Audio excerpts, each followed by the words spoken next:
మూడు రాష్ట్రాల సీఎంలకు మావోయిస్టులు లేఖ రాశారు. లొంగిపోయేందుకు సిద్ధంగా ఉన్నామంటూ కూడా ప్రకటించారు. ఒక్కసారి చూసినట్లయితే చర్చలకు కూడా రావాలని ప్రభుత్వాలకు మావోలు పిలుపునిచ్చారు. మూడు రాష్ట్రాల్లో కూంబింగ్ నిలిపివేస్తే తప్ప ఆయుధాలు విడి చర్చల తేదీ ప్రకటిస్తామన్నారు మావోయిస్టులు. ఇప్పటికే జోనల్ కమిటీలకు కూడా సమాచారం ఇచ్చినట్లు కూడా ప్రకటించారు. ఆయుధ విరమణపై సీసీఎంలో నిర్ణయం కూడా తీసుకున్నారు మావోయిస్టులు. ఇదే అంశంపై పూర్తి సమాచారం మా ప్రతినిధి సతీష్ అందిస్తారు. చెప్పండి సతీష్, ఇప్పుడు మావోయిస్టుల లేఖకు సంబంధించి మీ దగ్గర అప్డేట్స్ ఏంటి? ఏదైతే మావోయిస్టులు మూడు రాష్ట్రాలకు సంబంధించి బహిరంగ లేఖ అయితే సమర్పించారు. ఇడ్మా మరణం తర్వాత దేవుడి ఎక్కడున్నారనేది ఇప్పటికీ ఇంకా తెలియట్లేదు. ముఖ్యంగా ఇడ్మా మరణం తర్వాత చాలా మంది లొంగిపోయిన పరిస్థితులు కనబడుతున్నాయి.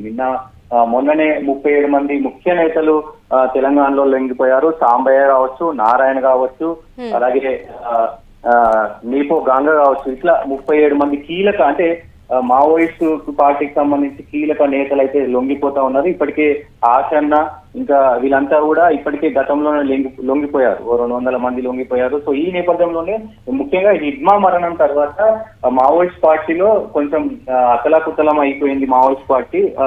అది దీంతో మావోయిస్టు భావజాలం కావచ్చు, మావోయిస్టులకు సంబంధించి అంటే రూట్ మార్చినట్టు కూడా తెలుస్తా ఉంది. మేము శాంతి చర్చలకు సిద్ధంగా ఉన్నామంటూ కూడా ఈ లేఖలో పేర్కొన్నారు. ముఖ్యంగా కూబింగ్ ఆపాలి.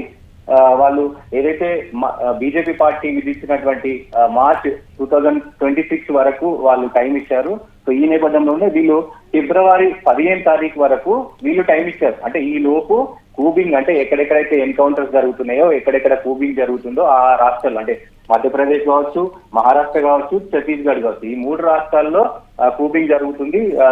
మావోయిస్టులను చంపుతున్నారనేది బూటకపు ఎన్కౌంటర్లు చేసి చంపుతున్నారనేది వీళ్ళ ప్రత్యేక ఆరోపణ. సో ఈ నేపథ్యంలోనే ఆ కూబింగ్ ఆపితే గనక ఫిబ్రవరి 15 వరకు మేము శాంతి చర్చలకు వస్తాము.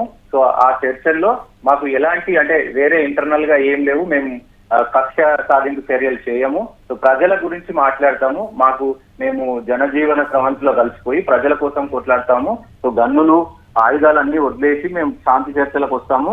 సో ముఖ్యంగా మీరు కూబింగ్ ఆపాలి. మహారాష్ట్ర అండ్ మధ్యప్రదేశ్ అండ్ ఛత్తీస్గఢ్ ఈ మూడు రాష్ట్రాల్లో కూడా కూబింగ్ ఆపాలని కూడా ఈ లేఖలో ప్రధానంగా రాసిన పరిస్థితులు కనబడుతుంది. వీళ్ళ ఉద్దేశం ఏంటంటే మేము అంటే జనజీవన స్రవంతిలో కలిసిపోవాలనుకుంటున్నాం. సో మేము ఉండడానికి అన్ని ఏర్పాట్లు మీరు చేయాలి. సో చేస్తే గనక మేము శాంతియుతంగా జనజీవన స్రవంతిలో కలిసిపోతాం అనేది తెలుస్తున్న పరిస్థితి. ఒకవైపు ఇదిలా ఉంటే సో మరి మావోయిస్టు పార్టీకి సంబంధించి మనుగడ కష్టమే అయిపోతుందని కూడా వాదనలు వినబడుతున్నాయి. అందరూ అంటే ఎన్కౌంటర్ లో చనిపోవడం కావచ్చు, కొంతమంది లొంగిపోవడం కావచ్చు. ఈ లొంగిపోవడానికి కూడా కారణాలు అంటే భయపడి లొంగిపోతున్నారా, ఇంకా ఏదైనా వేరే అంటే స్కెచ్ చేశారా మావోయిస్టులు ఇంకా వేరే రకంగా వెళ్ళడానికి? సో అనేది చర్చనీయాంశంగా ఉంది. చూసినట్టయితే మరి మావోయిస్టుల ఆయుధ విరమణ నిర్ణయానికి కారణాలు ఏంటంటారు? అదే ముఖ్యంగా వీళ్ళు మొన్న 37 మంది లొంగిపోయిన దాంట్లో కూడా నాయకత్వానికి సంబంధించి లోపాలు ఉన్నట్టు క్లియర్ గా కనబడతా ఉంది. నాయకత్వం అంటే ఎవరైతే ఈ బెటాలియన్ వాళ్ళ కమిటీలు ఉంటాయి, స్టేట్ కమిటీ, జిల్లా కమిటీ, దీంట్లో కూడా పెద్ద ఎత్తున కమిటీలు ఉంటాయి. ఆ కమిటీలో నాయకత్వం లోపాలు ఉన్నాయనేది స్పష్టంగా కనబడతా ఉంది. కొంతమంది మనం శాంతియుతంగా చేయాలనేది కొంతమంది వాదన వినబడుతుంది. లేదు ఆయుధాలు ఉంటేనే మనకు అధికారాలు వస్తాయి అంటే మనం ఇది చేయనీకుంటది అనేది కొంతమంది వాళ్ళు. సో ఈ నేపథ్యంలో వాళ్ళ దాంట్లో వాళ్ళకే కరెక్ట్ ఇది లేక సో నాయకత్వ లక్షణాలు, నాయకత్వ లోపాల కారణంగానే మావోయిస్ట్ పార్టీ పతనానికి కారణాలు అవుతున్నాయని చెప్పుకోవచ్చు. వీళ్ళు అటు బీజేపీ ఫోకస్ చేసింది 2026 కల్లా మార్చ్ కల్లా మేము మావోయిస్ట్ పదం అనేది లేకుండా చేస్తామని వాళ్ళు డెడ్ లైన్ పెట్టి ముందుకెళ్తా ఉన్నారు. ఎవరైతే లొంగిపోతే వాళ్ళకు జనజీవన స్రవంతిలో వాళ్ళకి ఇచ్చే ప్యాకేజీలు కావచ్చు, వాళ్ళకి ఇచ్చే అంటే జనవాసంలో కలుపుకోవడానికి వాళ్ళకి అన్ని వసతులు కల్పిస్తూనే ఎవరైతే రావట్లేదో వాళ్ళను డైరెక్ట్ బూటకపు ఎన్కౌంటర్ అంటారా మరి ఎన్కౌంటర్ చేసే పరిస్థితులు కనబడతా ఉన్నాయి. ఈ నేపథ్యంలో కొంతమంది ఏదైతే మావోయిస్టుకు సంబంధించి సానుభూతి పరులు మాత్రం పోలీసులు విచక్షణ రహితంగా కాల్చి చంపుతున్నారు. అంటే ఇక్కడ బీజేపీని తప్పుపట్టే ప్రయత్నం చేస్తున్నారు వీళ్ళు. ఎందుకంటే ఈ దేశ పౌరులు వాళ్ళు దేశం కోసం పోరాడుతున్నారు, దేశ ప్రజల కోసం పోరాడుతా ఉన్నారు. దేశంలో అంటే ప్రజలు ఎక్కడ అణచివేయబడతారో అక్కడే మావోయిస్టులు ఎక్కువ ప్రభావితం ఉంటుంది. కానీ బీజేపీ తీసుకున్న నిర్ణయాలు ఈ దేశ పౌరులను చెప్పడం ఎంతవరకు కరెక్ట్ అనేది వినబడతా ఉంది. అంటే దేశంలో ప్రజాస్వామ్య దేశం భారతదేశం. సో దేశ ప్రజలను చంపడం ఎంతవరకు న్యాయం అనేది వాళ్ళు చెప్తున్న పరిస్థితులు. సో వేరే ఈ పాకిస్తాన్ విషయంలో కూడా విమర్శలు వస్తున్నాయి. అంటే పాకిస్తాన్ వాళ్ళు మనల్ని చంపుతుంటే మీరేమో సీజ్ ఫైర్ పెట్టి ఇట్లా అంటే సీజ్ ఫైర్ అంటే వాళ్ళని ఏమీ చేయకుండా వదిలేస్తా ఉన్నారు. ఇక్కడ ఈ దేశ పౌరులను ఎక్కడ కూడా మావోయిస్టు ప్రజలను చంపినట్టు దాఖలాలు లేవు. ఏదైతే రాజకీయ నాయకులు కావచ్చు, పెద్ద పెద్ద వ్యాపారవేత్తలు కావచ్చు, వాళ్ళు ప్రజలను హింసించిన టైంలోనే మావోయిస్టులు వాళ్ళపైన దాడులు, వాళ్ళపైన చర్యలు తీసుకున్నారు తప్ప ప్రజలను ఎక్కడ కూడా చంపలేననేది వీళ్ళ వర్షం. రైట్. ఇప్పుడు మరి చూసుకుంటే మావోయిస్టుల నిర్ణయంపై పౌర సంఘాల నేతలు ఏమంటున్నారు సతీష్? అదే వాళ్ళు కూడా అంటే భయానికి గురవుతున్నారు. ముఖ్యంగా భయోందోళనకి గురి చేసి సో బీజేపీ ఈ రకంగా అంటే చంపడం కరెక్ట్ కాదు, చంపుకుంటూ పోతే ఇది ప్రజాస్వామ్య దేశం కదా, ప్రజాస్వామ్యంలో మనిషిని చంపడం అనేది ఉంటదా? అసలు మరి మీరు ఏం చేస్తున్నారు? ప్రజాస్వామ్య దేశమేనా లేకపోతే మీరు ఏం చేస్తున్నారు?